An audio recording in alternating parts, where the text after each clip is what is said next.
So tell me a little bit, I know you've been here, done that already, but Yeah. tell me a little bit about what you do and how you got started in it. Yeah. So, okay, long story short, it's my family's 115-year-old contracting company. It started with my great grandfather. So I'm the fifth generation. I work with my dad and my mom, and my sister came on a couple years ago. And we build custom homes. It used to be that we built like homes in the Washington, D.C. area, like Glover Park was one of the areas that they were in.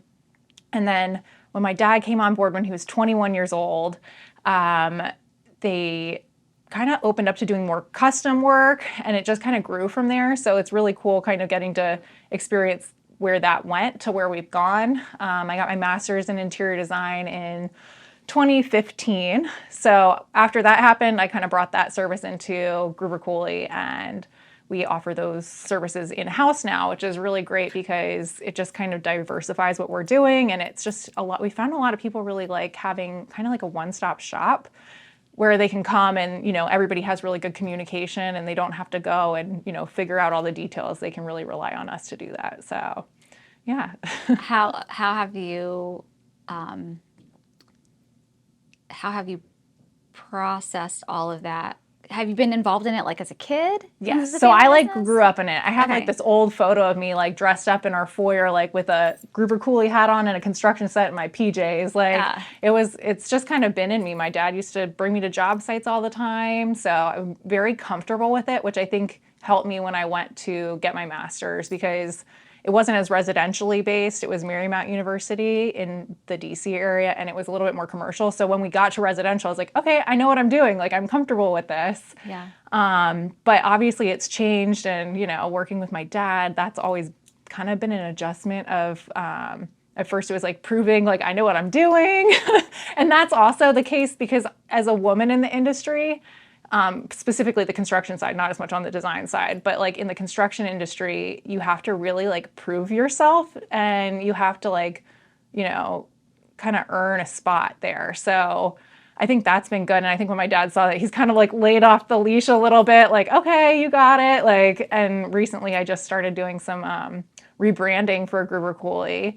So just trying to like, keep us current. We've been around for 115 years. So I feel like you have to keep moving forward to kind of keep that momentum going. What are some of the trends as a female coming into this construction world? What are some of the trends that or insights that you've seen that you're able to bring into the world that maybe some of your male counterparts aren't as? Yeah. I mean, I don't know if it's a trend as much. I think it's, two parts. One, a lot of the time the homeowner that we're working with is a female.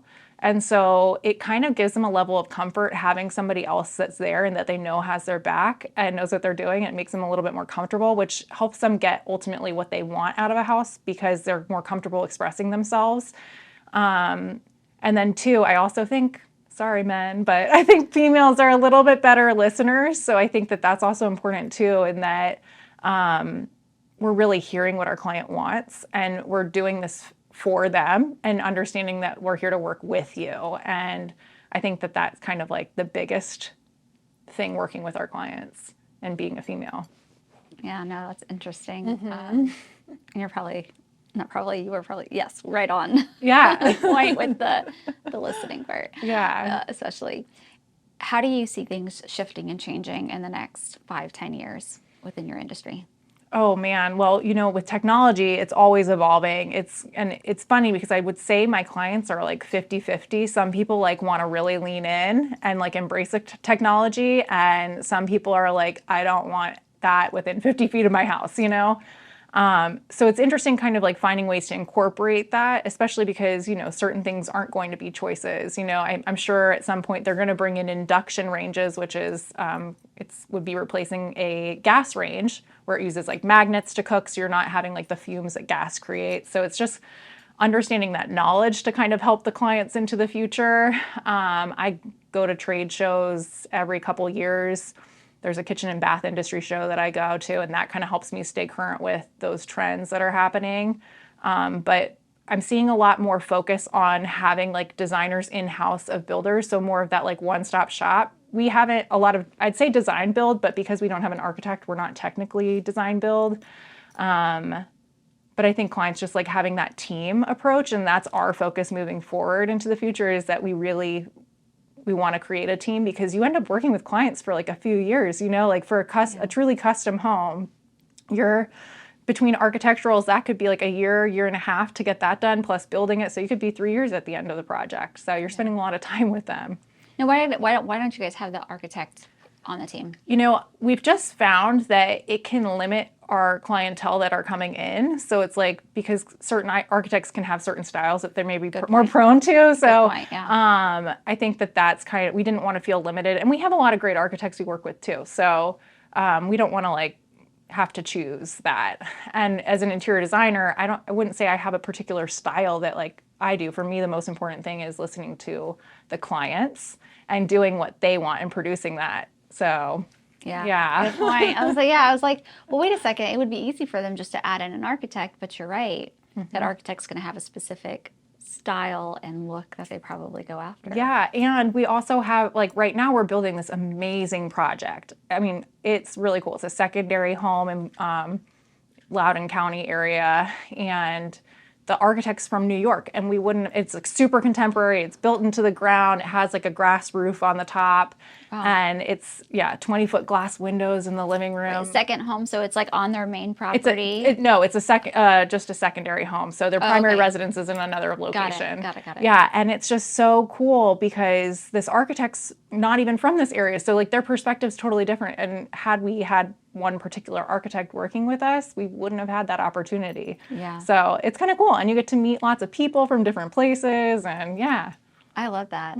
I can't wait to see it. You guys documenting the journey? Oh yeah. Okay. I'm sure you are. Yes, it's very cool. Okay, very fun. Now, in terms of overall like changes, how do you feel like Northern Virginia compares to the rest of the United States? What we're currently doing, what you hope to see more of? You know what's interesting is, so I'm part of this interior design group called the National Kitchen and Bath Association. I formed, in 2016, I got their 30 Under 30 award, and I formed like a networking group from that. And so one of my best friends in it, he's a designer in Canada. And I found that all the trends go Canada, West Coast, East Coast.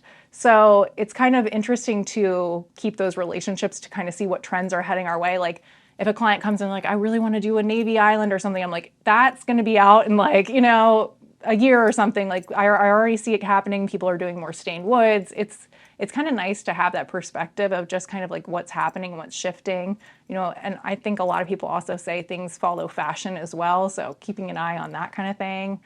Yeah. That's nice that you saw that trend.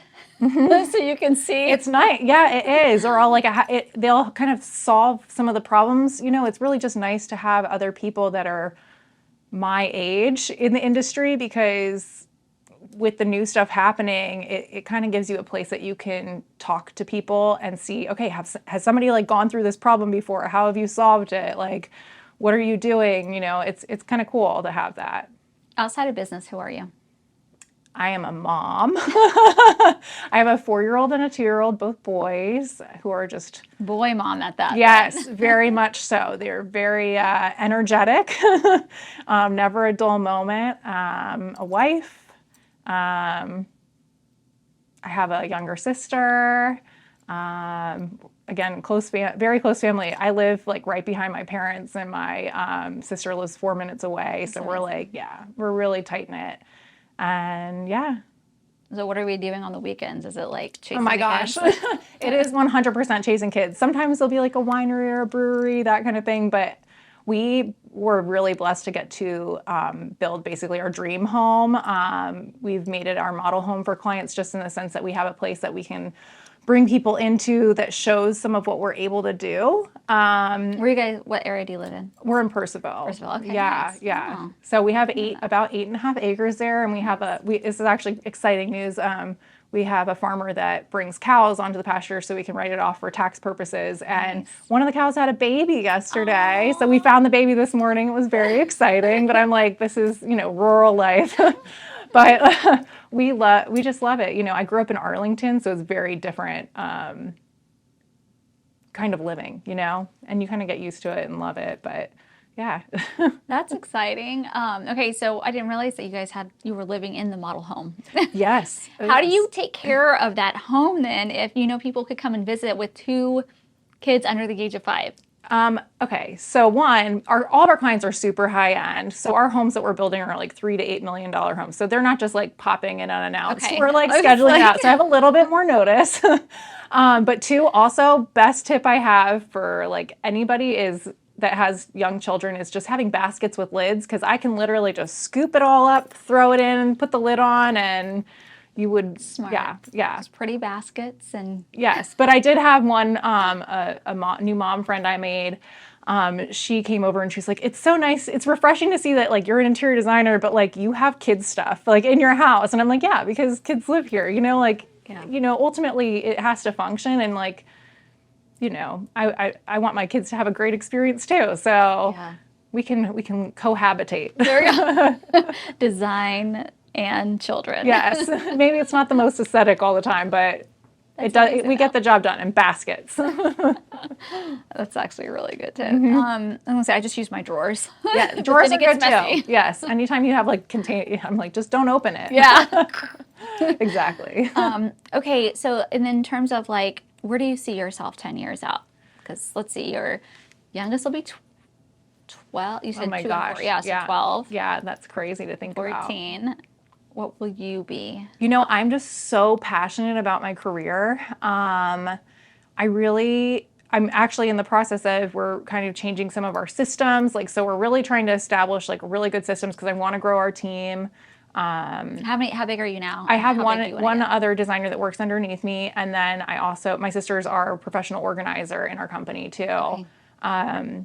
So I would love to probably grow. I don't want to put a number on it because I know it's like you have to do what feels right. But having our team grow, I don't know what involvement it is. I also act as a chairperson for our buying group. It's like a builder's buying group that's local.